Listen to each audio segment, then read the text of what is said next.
எதிர்க்கட்சிகளுடைய விமர்சனம் என்பது வயிற்றெரிச்சலாலும் தோல்வி அடைந்து விட்டோம் என்கின்ற அந்த யதார்த்தத்தை, அந்த கசப்பான உண்மையை ஏற்றுக்கொள்ள முடியாததாலும் வைக்கப்படக்கூடிய விமர்சனம். அதில் வந்து சத்தும் இல்லை, சாரமும் இல்லை.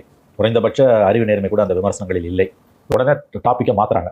இவங்க என்ன எதிர்பார்த்தாங்க? வந்தே மாதரம் பாடலை முதல்ல இசைப்பாங்க, சிக்கல் வரும், அதை வச்சு பெரிய அளவில் வந்து நம்ம வந்து அரசியல் பண்ணலாம்னு நினைச்சாங்க. அது எல்லாத்துலேயும் மண்ணள்ளி போட்டாச்சு. தமிழ்தாய் வாழ்த்தை பாடின பிறகு தேசிய கீதம் எத்தனை தடவை பாடலாம். அதனால இவங்களால எதிர்க்கவே முடியல. அந்த கோபத்தில் தான் இவங்க இதை சொல்றாங்க. ஒன்று.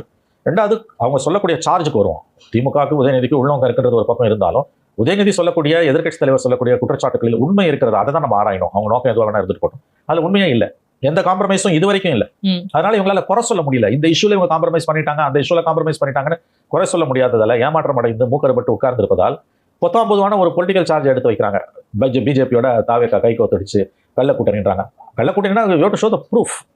ஊழலை ஒழிப்பதற்கான விஷயங்கள் வந்து பெரிய அளவில் இன்னைக்கு எடுக்கப்படுதுங்க. அது வந்து திமுகவால தாங்க முடியல. ஏன்னா ஊழலின் நூற்றுக்கணக்காக இருந்த 5 ஆண்டு கால திமுக ஆட்சி, அதுக்கு முன்னால் அந்த எடப்பாடி ஆட்சி, ரெண்டு பேருமே இன்னைக்கு புலம்பிக்கிட்டு இருக்கிறது காரணம் அந்த ஊழலின் நூற்றுக்கண்கள் அடைக்கப்படுகின்றன. நேற்றைக்கு ஆளுநரோட உரையில மிக முக்கியமானது ஒன்று, மைனிங், சுரங்கம் சம்பந்தப்பட்ட விஷயத்துல வந்து ஏகப்பட்ட குளறுபடிகள், லைசன்சிங் இல்லாம அது வந்து தனியார் பாக்கெட்டுக்கு போச்சு. அது அத்தனையும் வந்து இன்றைக்கு அந்த ஓட்டைகள் அடைக்கப்படும். அரசுக்கு வர வேண்டியது அந்த பணம் வரும். இயற்கை வளங்கள் மூலமா மாநில அரசுக்கு வரக்கூடிய பணம் பெரிய அளவில் இருக்குது. அது எல்லாமே வந்து நாங்கள் வந்து அதை முழு அளவில் வந்து செயல்படுத்துவோம் போன்ற அறிவிப்புகள் இவர்கள் வயிற்றுல புளிய கரைக்குது.